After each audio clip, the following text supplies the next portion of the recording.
বৃষ্টিতে শেষ ম্যাচ পরিত্যক্ত হলেও সিরিজ জয়ের আনন্দে ভাসছে ভারত। ট্রফি হাতে পেতেই সূর্যকুমারের রসিকতা যেন সরাসরি পাকিস্তান ক্রিকেট বোর্ডের উদ্দেশ্যে। অস্ট্রেলিয়ার মাটিতে টি-20 সিরিজ জয়ের পর ভারতীয় শিবিরে এখন উৎসবের আমেজ। তবে মাঠের লড়াইয়ের বাইরেও আলোচনায় উঠে এসেছেন সূর্যকুমার যাদব। সিরিজ ট্রফি হাতে পাওয়ার পর সাংবাদিক সম্মেলনে তিনি এমন এক মন্তব্য করেন যা শুনে ক্রিকেট বিশ্বের অনেকে ধরে নিয়েছেন এই খোঁচাটা পাকিস্তানের উদ্দেশ্যে।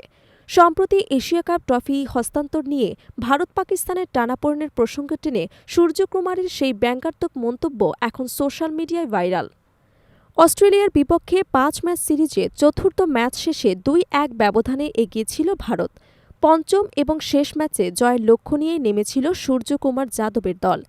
কিন্তু ব্রিসবেনে বৃষ্টিতে শেষ পর্যন্ত ম্যাচটি পরিত্যক্ত ঘোষণা করা হয়। ফলে সিরিজের ফলাফলে কোনো পরিবর্তন আসেনি। ২-১ ব্যবধানে সিরিজ জিতে নেয় ভারত। ম্যাচ শেষে আয়োজকদের কাছ থেকে ট্রফি হাতে পেতেই সূর্যকুমার যাদবের মুখে শোনা গেল সেই তির্যক মন্তব্য, যা সরাসরি এশিয়া কাপ বিতর্কের দিকে ইঙ্গিত করে। সর্বশেষ এশিয়া কাপের ফাইনালে পাকিস্তানকে হারিয়ে ভারত চ্যাম্পিয়ন হলেও আজও তারা হাতে ট্রফি তুলতে পারেননি। পিসিবি এবং এসিসি সভাপতি মহসিন নাকভির হাত থেকে সূর্যকুমার শুভমানদের ট্রফি নিতে অস্বীকৃতি জানিয়েছিল ভারতীয় বোর্ড।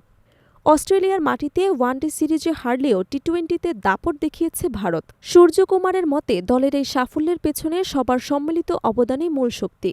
তিনি বলেন, প্রতিটি ম্যাচে খেলোয়াড়রা ব্যাট, বল এবং ফিল্ডিং ৩ বিভাগেই অসাধারণ পারফর্ম করেছে। এমন দলের নেতৃত্ব দেয়া গর্বের। পাশাপাশি প্রবাসী ভারতীয় দর্শকদের ধন্যবাদ জানান তিনি। বিদেশের মাটিতেও যেভাবে সমর্থন পেয়েছি তা সত্যি অবিশ্বাস্য। এই ভালোবাসাই আমাদের বড় শক্তি। অন্যদিকে সিরিজ হারের পর অধিনায়ক মিচেল মার্শও বৃষ্টিকে বড় বাধা বলে মন্তব্য করেছেন।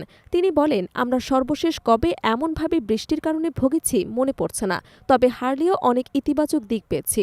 আসন্ন অ্যাশেজের আগে এটি ভালো প্রস্তুতি। প্রসঙ্গত, এশিয়া কাপ ট্রফি হস্তান্তর ইস্যুতে সম্প্রতি ২ বোর্ডের মধ্যে বরফ গলেছে বলে জানানো হয়েছে। ভারতীয় ক্রিকেট বোর্ডের সচিব দেবজিৎ সাইকিয়া জানিয়েছেন, আইসিসি কর্মকর্তাদের উপস্থিতিতে মহসিন নাকভির সঙ্গে ফলপ্রসূ আলোচনা হয়েছে। ২ দেশই সমস্যার সমাধানে আগ্রহী। আশা করছি শিগগিরই এই ট্রফি বিতর্কের অবসান ঘটবে।